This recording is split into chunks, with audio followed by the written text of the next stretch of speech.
আল্লাহ রাব্বুল আলামিন আমাদের জন্য যে তাকদীর প্রতি বছর লিপিবদ্ধ করেন সেটা কোন রাতে হয় ভাইরা আমার?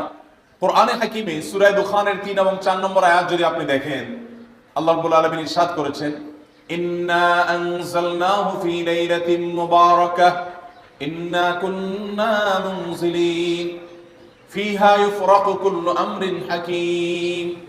আল্লাহ বলেছেন, আমি নিশ্চয়ই কোরআনকে নাজিল করেছি, অবতীর্ণ করেছি একটি বরকতময় রাতে।